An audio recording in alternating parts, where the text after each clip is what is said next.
I would like to provide you a little hint for this problem. We do know that this man is 6 feet tall and this lamppost is 10 feet tall.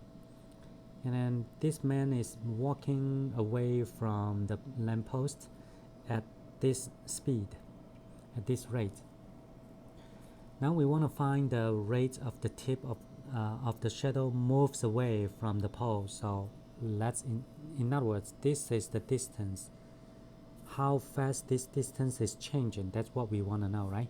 I'm gonna call this as z. So basically I want to find the dz dt when this guy is 10 feet away. So when 10 feet away, right? What does that mean? What does that really mean? That means, this guy at the beginning, he was here, and then after a certain time he was here, and right at that moment, that's 10 feet. How long did it take him to walk from here to here? It will be 10 over 3 seconds, right? So it will be 10 over 3 seconds. That's exactly what I want to find when that happens. A little geometry is needed. This triangle is similar to this triangle, the smaller one similar to the larger one. Because of that, I have the following.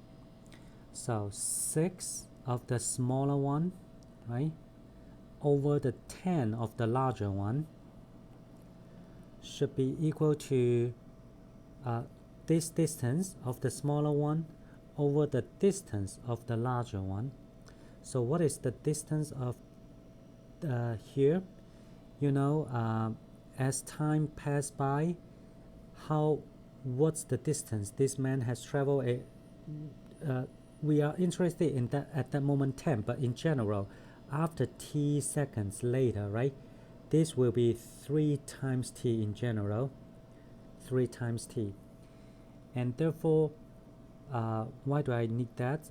I want to find out this distance.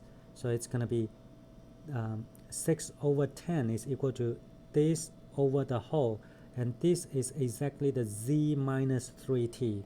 So I'm going to write z minus 3t. That's exactly what the label x is, right there, divided by the whole, which is z. See, I connect two things together. One is this z, what we are interested in, and then the t. So therefore we have 6z equals 10z minus 30t, and then when we simplify, you have 4z equals 30t, or z equals 7.5t. Now you do want to figure out the dz dt, right? So I hope that you can just go from here now.